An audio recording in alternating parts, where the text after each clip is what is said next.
Otro aspecto que cobra una gran importancia al abordar los principios probatorios es el referente a la carga de la prueba, ¿verdad?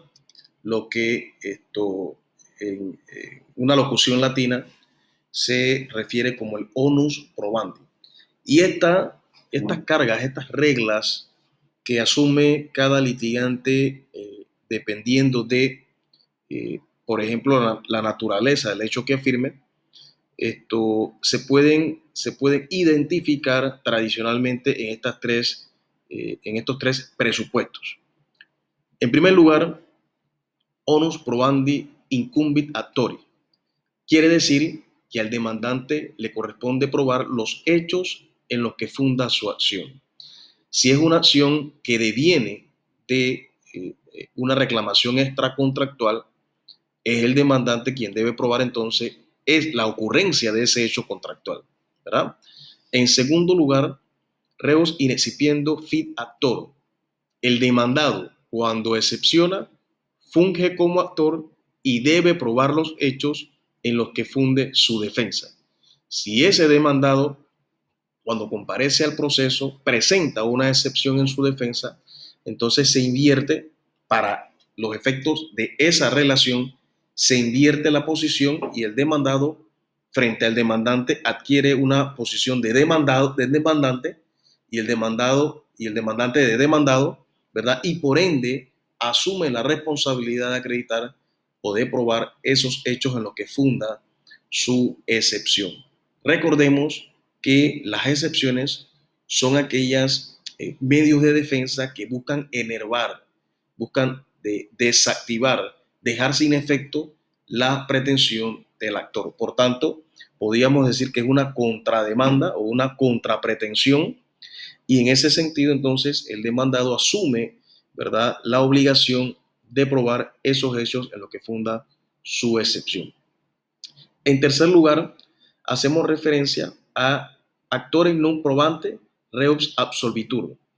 Quiere decir que si el demandante no logra probar los hechos de su pretensión, entonces el demandado debe ser absuelto, ¿verdad? Estas son las reglas, digamos, tradicionales con las que históricamente se ha distribuido las reglas relativas a la carga de la prueba. Sin embargo, debemos afirmar que estas tesis tradicionales a lo largo del tiempo han sufrido algunas variaciones, han sufrido algunas modificaciones y se han ideado para tal efecto varias teorías que han tratado de explicar cómo se debe distribuir las reglas de la prueba, ¿verdad?, de la carga de la prueba en un determinado contexto. Bien, en ese sentido, podemos hacer referencia a una teoría que distribuye esa carga de la prueba dependiendo de la naturaleza del hecho que se alegue. En esa inteligencia se afirma entonces que el demandante debe probar los hechos constitutivos en los que funda su pretensión, ¿verdad? Estos hechos son el supuesto fáctico de la norma jurídica con cuya base se acciona postulando una concreta pretensión, ¿verdad? Si nosotros asumiésemos el reto en este momento de crear una norma jurídica, tendríamos que remitirnos a la tesis que han explicado cuál es la estructura de una norma jurídica. La norma jurídica, como regla general, consta de un supuesto de hecho y de una consecuencia jurídica, como regla general. Ciertamente habrá, eh, digamos, momentos en los que podemos estar frente a una norma que no tenga o el supuesto de hecho o la consecuencia jurídica. En ese caso hablamos de normas jurídicas incompletas. O pudiera ser también, en el caso de la dogmática penal, que nos encontremos frente a una norma que nos remita a otra norma de carácter penal para completar ese supuesto de hecho o esa consecuencia jurídica. Y en ese caso hablamos de normas penales en blanco.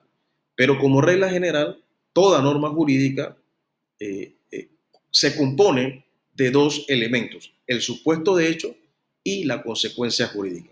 Si nosotros, por ejemplo, en este momento quisiéramos crear una norma jurídica que diga que el que cause daño a otro está obligado a indemnizar, ¿verdad?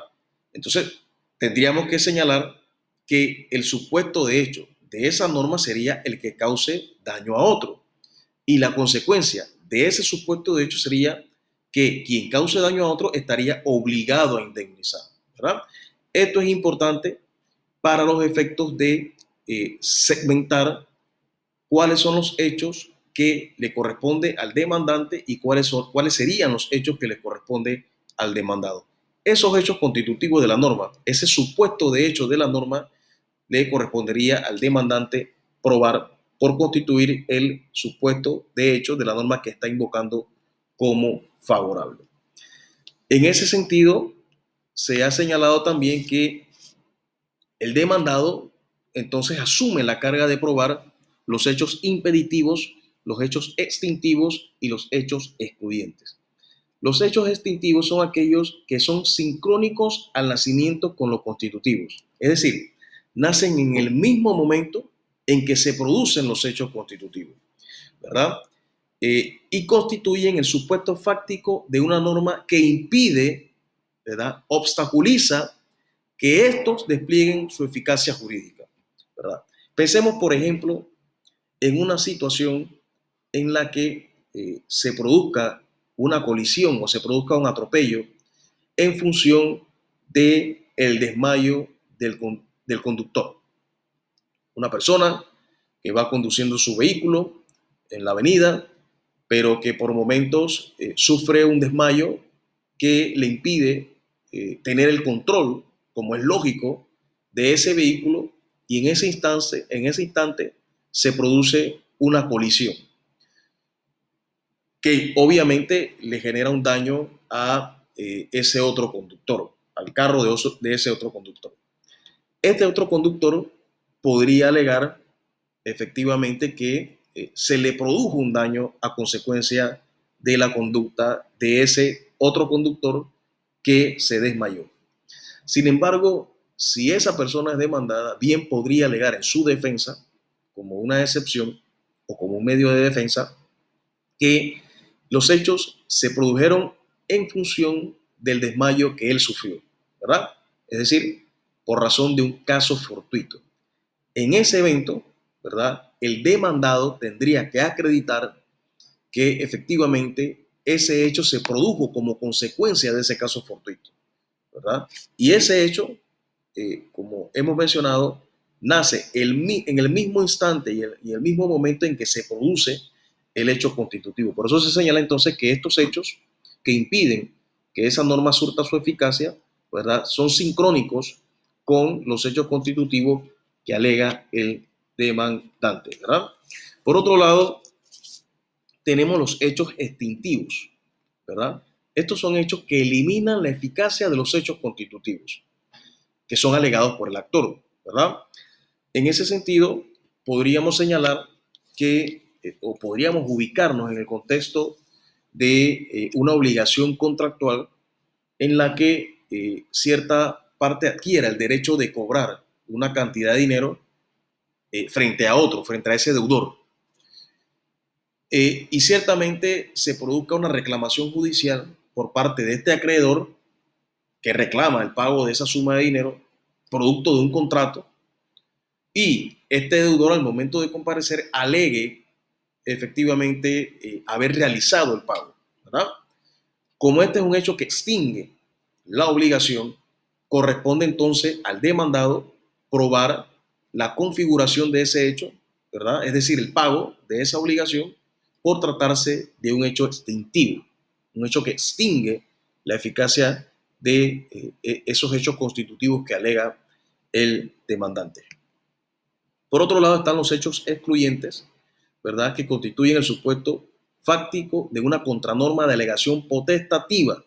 Muy importante reafirmar y resaltar el hecho de que estos hechos son de alegación potestativa. Podríamos hacer referencia a los hechos, por ejemplo, de prescripción de acciones, ¿verdad? Estos medios de defensa, estas excepciones, deben ser alegadas por las partes, de conformidad a lo que establece el artículo 693 del Código Judicial, que señala que la excepción de prescripción y de la compensación debe ser alegada. ¿Por qué? Porque las obligaciones que surgen de una relación de crédito, ¿no? Una obligación de ese vínculo que surge a raíz de un contrato, ciertamente la parte al momento en que se le presente el reclamo podría allanarse o convenir esa reclamación. En ese caso se habla que al margen de esa obligación contractual hay una obligación natural. Es decir, la parte bien podría, en ese caso, pagar la suma que se le está reclamando sin necesidad o sin alegar la prescripción. Sin embargo, en el evento en que alegue la prescripción, entonces, de encontrarse probada, el juez estaría obligado entonces a declarar probada ese hecho. Lo importante aquí es que si el demandado alega un hecho excluyente, le corresponde entonces asumir la carga de la prueba de ese hecho, de esa afirmación. Bien, existen otras teorías que también han tratado de explicar cómo se va a hacer esa distribución de la carga de la prueba.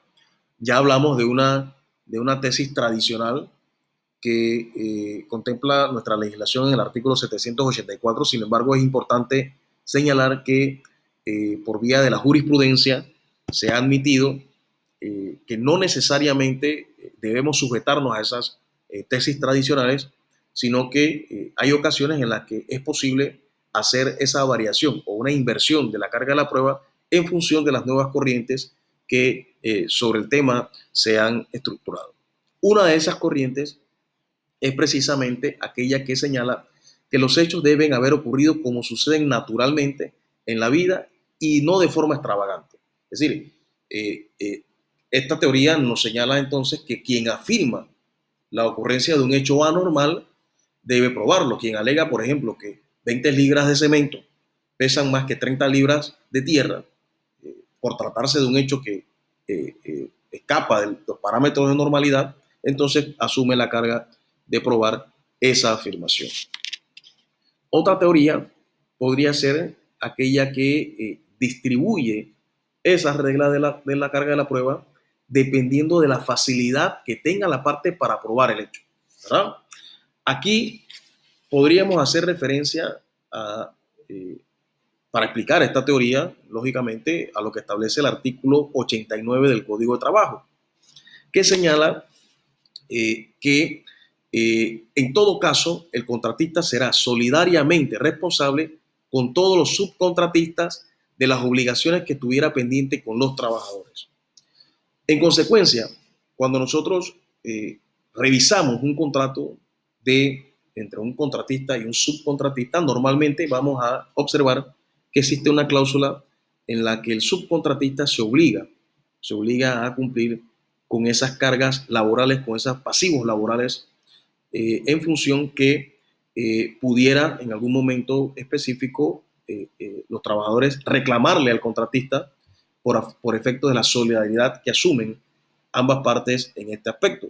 De manera tal que si se produce una controversia respecto al cumplimiento de esa obligación contractual, debemos asumir entonces que es el subcontratista que está en una mejor posición, que tiene una mayor facilidad, una mayor disponibilidad para probar que él cumplió con todas esas cargas, con todas esas obligaciones laborales, y no el contratista que obviamente no tiene acceso a esa documentación. Entonces, esta teoría se funda en función ya no de esas reglas anticipadas o preestablecidas en la ley, sino en función de cuál de las dos partes tiene la mayor disponibilidad de la prueba o la mayor facilidad para probar determinado hecho.